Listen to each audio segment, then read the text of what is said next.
मोहन की समझदारी। एक लड़का जिसका नाम मोहन था, अपनी माँ के साथ रहता था।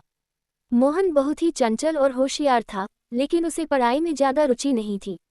वह हमेशा खेल कूद में ही व्यस्त रहता था। एक दिन गांव में एक शिक्षक आए, जिनका नाम रामू था। वह बहुत ही समझदार और ज्ञानी थे, और उन्होंने गांव के बच्चों को शिक्षा देने का निश्चय किया। मोहन की माँ ने उसे भी शिक्षक के पास भेज दिया। मोहन को लगा कि यह भी कोई नई बहाना है खेलने से बचने का, लेकिन उसने सोचा कि शायद कुछ नया सीखने को मिले। जब मोहन शिक्षक के पास गया, तो रामू ने उसे एक दिलचस्प कहानी सुनाई। एक समय की बात है, एक गांव में एक साधु बाबा रहते थे। उनके पास बहुत सारी ज्ञान की बातें थीं, लेकिन उन्होंने कभी किसी से नहीं कहा। एक दिन एक राजा अपने दरबारियों के साथ बाबा के पास आया। राजा ने बाबा से पूछा, आपके पास इतना ज्ञान है, तो आप हमें भी कुछ सिखाएं। बाबा मुस्कुराए और बोले, क्या तुम मुझे एक सवाल का जवाब दे सकते हो? राजा ने उत्साहित होकर कहा, हाँ, आप पूछिए। बाबा ने पूछा, अगर एक बूंद पानी समुद्र में गिर जाए, तो वह कहाँ जाती है? राजा और उसके दरबारी परेशान हो गए, क्योंकि उन्हें इसका जवाब नहीं मिल रहा था।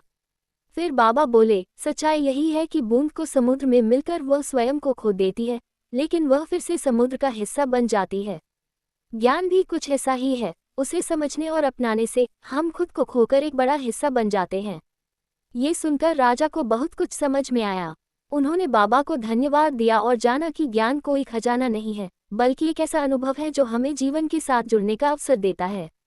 रामू ने मोहन से कहा, तुम भी जैसे इस कहानी में थे, कुछ चीजें शुरू में समझ में नहीं आती, लेकिन जैसे जैसे तुम उन्हें समझने की कोशिश करते हो, वे तुम्हारे जीवन का हिस्सा बन जाती हैं। मोहन ने उस दिन से पढ़ाई में दिलचस्पी लेना शुरू किया और धीरे धीरे वह गांव का सबसे होशियार लड़का बन गया। एक दिन मोहन अपनी माँ के साथ गांव के बाहर खेतों में काम कर रहा था। अचानक उसे खेत के किनारे कुछ अजीब सी चीजें नजर आईं। उसने देखा कि कुछ लोग वहां खड़े थे और किसी बड़े पत्थर के चारों ओर घेरा बना रहे थे। मोहन बहुत हैरान हुआ और माँ से पूछा, माँ, ये लोग क्या कर रहे हैं? माँ ने मुस्कुराते हुए कहा, यह एक पुराने बाबा का मंदिर है। कहते हैं कि उस पत्थर में कोई जादू है, जो भी इसे छूता है, उसकी सारी परेशानियां दूर हो जाती हैं। लेकिन किसी ने कभी यह पता नहीं किया कि यह सच है या नहीं। मोहन को यह बात बहुत दिलचस्प लगी और उसने तय किया कि वह उस पत्थर को देखेगा और इसका रहस्य सुलझाएगा। अगले दिन जब वह खेतों में काम कर रहा था, उसने देखा कि लोग फिर से उसी पत्थर के चारों ओर घेरा बना रहे थे। इस बार मोहन ने सोचा, अगर यह सच है, तो मुझे भी इसका अनुभव करना चाहिए। वह धीरे धीरे वहां गया और उस पत्थर को छू लिया। जैसे ही उसने पत्थर को छुआ, उसे एक अजीब सा एहसास हुआ, जैसे वह किसी गहरी सोच में डूब गया हो। उसे लगा जैसे पूरे गांव का इतिहास उसके सामने आ गया हो। वह सोचने लगा कि यह पत्थर सिर्फ एक जादू नहीं है, बल्कि यह उन लोगों की मेहनत और संघर्ष का प्रतीक है, जिन्होंने अपनी पूरी जिंदगी इस धरती पर काम किया और उसे संजोने की कोशिश की।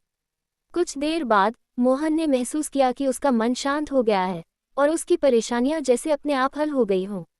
उसने पत्थर को छोड़ दिया और घर लौट आया। घर पर पहुंचने पर माँ ने उससे पूछा, क्या हुआ बेटा, तुम इतने खुश क्यों हो? मोहन हंसी के साथ बोला, माँ, उस पत्थर में कोई जादू नहीं था। असल में वह हमारे पुराने विश्वासों और मेहनत का प्रतीक था। मैं समझ गया कि हमारी जिंदगी में परेशानियां तो आएंगी, लेकिन यदि हम मेहनत करें और अपने विश्वास को बनाए रखें, तो हर समस्या का समाधान मिल जाता है। माँ ने मोहन को गले लगाते हुए कहा, तुम्हारा ये समझदारी से भरा विचार ही तुम्हारा सबसे बड़ा खजाना है। अब मोहन ने न केवल अपनी पढ़ाई में और मेहनत करना शुरू किया, बल्कि अपने आसपास के लोगों को भी यही समझाया कि जीवन में सफलता केवल जादू से नहीं, बल्कि अपनी मेहनत, ईमानदारी और विश्वास से मिलती है। धीरे धीरे मोहन गांव का सबसे समझदार लड़का बन गया। उसने न सिर्फ खुद को, बल्कि औरों को भी सफलता की राह पर चलने की प्रेरणा दी।